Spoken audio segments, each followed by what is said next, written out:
Assessments could and should be adapted to meet the needs of your learners. When you complete your Level 3 certificate in Assessing Vocational Achievement, you should adapt your assessments to meet your learners' needs.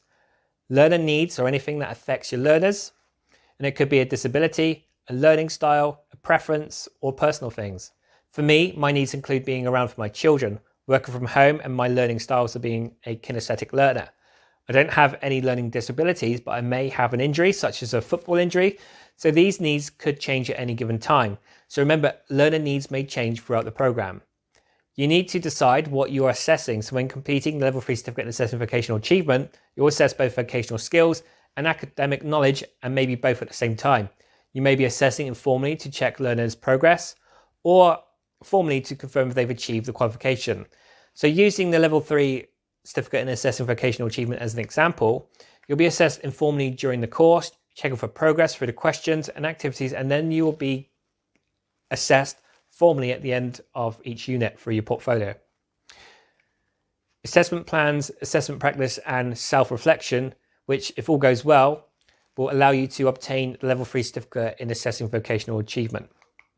If it's a regulated qualification, such as the Level 3 certificate in Assessing Vocational Achievement, then you need to check the qualification specifications and the awarding body to see what you can adapt. So remember, regulated qualifications are approved by Ofqual and recognised nationally.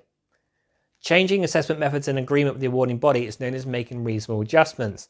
So if you're assessing a non-regulated activity such as a job, specification, or in-house training, then you're likely to be free creating your own assessments, and you'll be given that creative freedom to assess.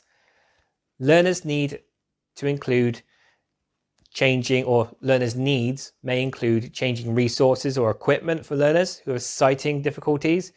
You may adapt the environment for disabled individuals, such as using rooms with better access, or those that possess an injury. You may delay assessment. COVID-19 is a good example where someone becomes ill, then they need to change the date of their assessment. So those that are dyslexic are given more time to complete exams, or may be able to change the assessment method to use verbal questions for completing their portfolio. If someone is deaf, you could potentially use sign language or show them more visual resources. And we have learners all over the country, but they need to move their assessments to locations nearer to them as well. So we could change our assessments depending on a learner's learning style, or maybe change assessment methods depending on someone's ability to use technology. And some individuals have preferred to handwrite their portfolios and post them as opposed to using computers. And it's all about making adaptations to make your life easier.